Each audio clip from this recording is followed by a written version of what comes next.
In the 1980s, Bao'an County was a small village of fishers and farmers, with a population of roughly 330,000. That place is now Shenzhen. More than 40 years later, it is one of China's most important cities with a population of almost 18 million and houses the headquarters of major Chinese companies such as Tencent, Huawei, BYD, DJI, and many more.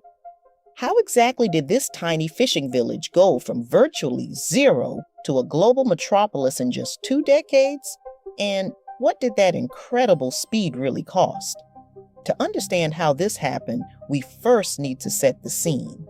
Where was China in the 1980s that spurred its leaders to push for a change?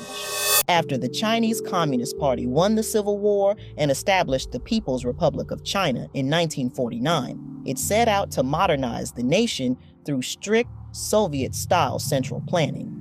This campaign was called the Great Leap Forward, referring to China's hope to surpass or match more developed nations at a much faster pace.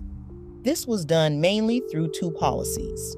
The first was through establishing communes, where private farming was now abolished, and peasants were now working for a wage on state-owned farms. These farms were primarily led by bureaucrats whose experience with agriculture was minimal, if they had any at all. The second part of this so-called Great Leap was the establishment of backyard steel mills. Millions of farmers were forced to build makeshift steel furnaces in their backyards or somewhere in the village. They were tasked with melting down any metal they could find, such as pots, pans, tools, and even door handles, to produce steel. The result of these initiatives was disastrous. The officials who led these communes lacked the experience, but had the authority to decide what crops were being planted, where it was being planted, and when they were to be harvested. This caused high inefficiencies, where fewer crops were harvested with more resources used.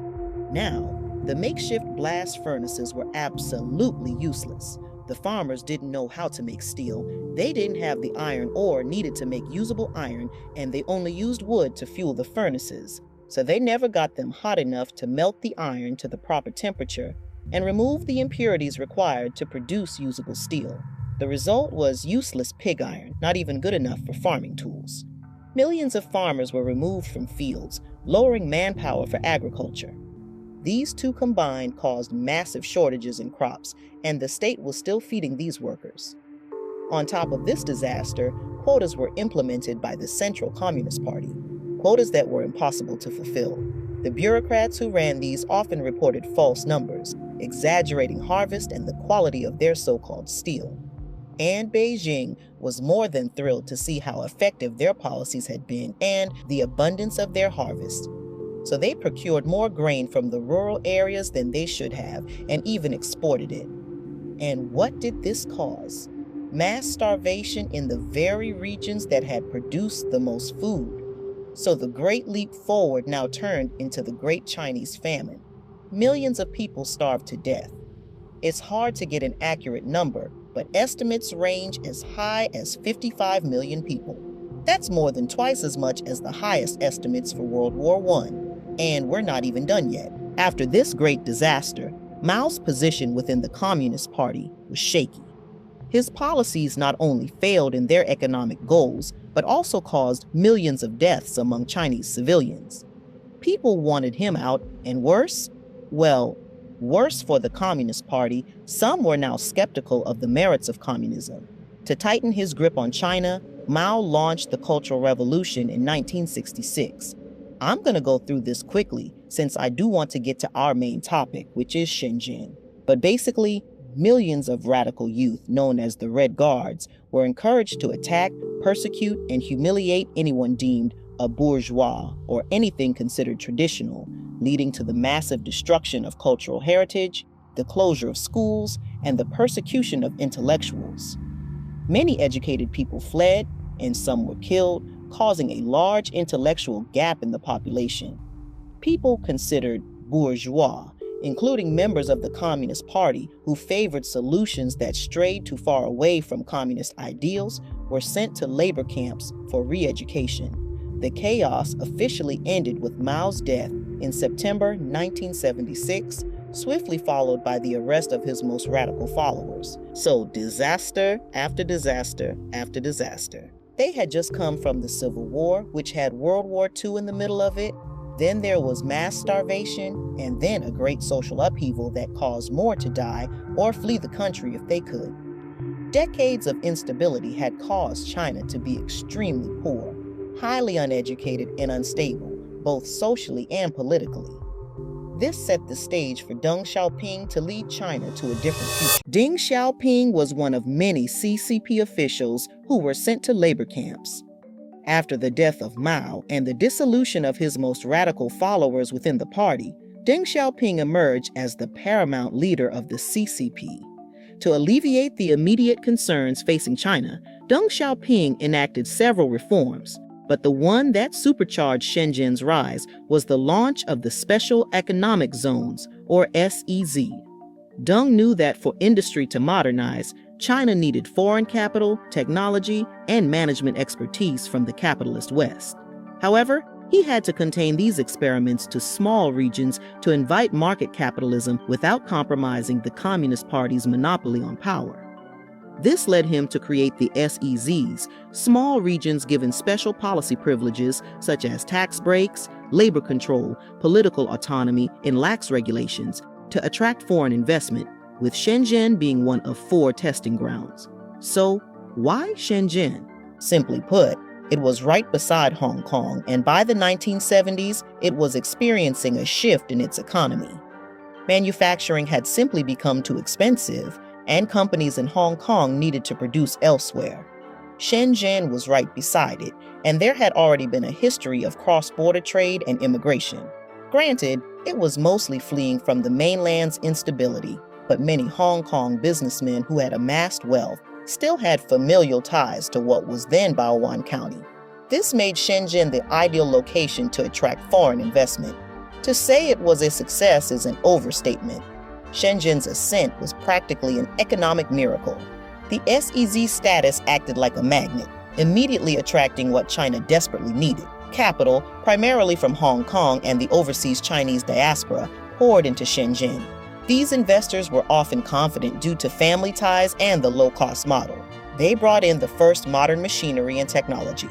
Shenzhen also became a promised land for internal migration. Millions of young, inexpensive workers flowed in from China's impoverished interior, creating the massive, flexible labor pool that fueled the manufacturing boom. Shenzhen became an early pioneer of China's modern urban migrant culture. The results were immediate and staggering. Between 1980 and 1990, Shenzhen's GDP grew at an average annual rate of well over 50%, transforming the tiny town into a sprawling city. Beyond its economic impact, Shenzhen was also used as a testing ground for policies that set the tone for modern China. Under the traditional communist system, urban land was owned by the state, while rural and village land was collectively owned. In both cases, the state controlled allocation and there was no market value for its use. Shenzhen was the first to change this. As it rapidly industrialized, the local government initiated the conversion of vast areas of collectively owned rural land into state-owned urban land. Shenzhen pioneered the practice of selling land use rights for fixed periods to foreign and domestic developers, effectively creating a real estate market from scratch. This was a radical step toward private property, as it introduced market value and transferability, even though the state technically retained the ultimate ownership of the underlying land. By selling these leases, the local Shenzhen government instantly generated massive revenue without needing to request funding from the central government in Beijing. This capital was immediately reinvested into world-class infrastructure, new roads, ports, and power grids, which made the SEZ an even more attractive place for investors. Through its reforms, Shenzhen effectively dismantled the so-called Iron Rice Bowl, signaling a shift toward a more market-oriented system. The Iron Rice Bowl was the Maoist guarantee of a job for life, a fixed wage, and extensive benefits such as housing and health care, regardless of a worker's performance. It was what made state-owned enterprises so inefficient. There was simply no motivation to perform better. The promise of higher wages and the chance for a better life, even without the guaranteed stability of the Iron Rice Bowl, was enough to draw millions of ambitious young migrants to the city. By making the land and labor markets more efficient and profitable, Shenzhen created an unprecedented environment, making it the perfect showcase for Deng Xiaoping's idea that market forces could save the Communist Party. However, it wasn't all good. With any rapid development, it is always difficult to sustain, and to do so, someone has to pay the price. Shenzhen's explosive growth relied entirely on a massive, transient workforce. This labor pool was strictly controlled by the hukou system, a state policy that ties a person to their place of origin and affects what social services they can access. So, regardless of where your origin is, as soon as you move to a different area, the social services you access are now limited. The system was, and still is, a way to control migration within the country, and it's created huge inequalities. Even today, things like housing, car ownership, and access to social services all depend on a person's hukou, and in many cities, changing it is incredibly hard. The new migrant workers in Shenzhen were denied equal access to the city's public social services, education, and pensions. So millions of workers provided maximum output and labor supply, while the hukou system ensured the city didn't have to spend money on their long-term social services, maximizing the capital available for Shenzhen's explosive growth. Remember how Shenzhen pioneered selling land use rights to developers? That radical break from communist ownership instantly financed new infrastructure and cash flow. But here's the catch. That process also created a huge social gap, centered right around the urban villages. What were urban villages? These were dense, low-cost neighborhoods built quickly on collectively owned village land. They solved the city's housing problem cheaply with its influx of new migrants. This situation birthed a powerful group, made up of the local government, big real estate developers, and the original village collective, all of whom profited immensely from the fast-rising land values and continuous redevelopment. The city's success was built by using the migrants' labor to generate wealth that only benefited the few. Shenzhen proved that speed is possible, but not without its trade-offs. An economic miracle built on systemic inequality and the institutionalized segregation of its labor force. Its modern success was forged on the backs of millions. The instant megacity created by sacrificing individual identity and ancestral community for the sake of unprecedented national wealth. Considering where China was before the cities, and by extension, the whole nation's economic development, the sacrifice was a necessary trade-off to lift millions out of poverty and stagnation. Shenzhen's success achieved a monumental historical goal. But as China takes its place as a leading global nation, the question evolves from one of necessity to one of equity. The challenge for Shenzhen, and for China as a whole, is to dismantle the institutionalized barriers of its initial success and finally transform a system built on labor segregation into a place that is equitable and permanent for every citizen who helped build it. After all, the People's Republic of China is still a communist nation, a fact that stands in sharp contradiction to the winner-take-all capitalism that built Shenzhen.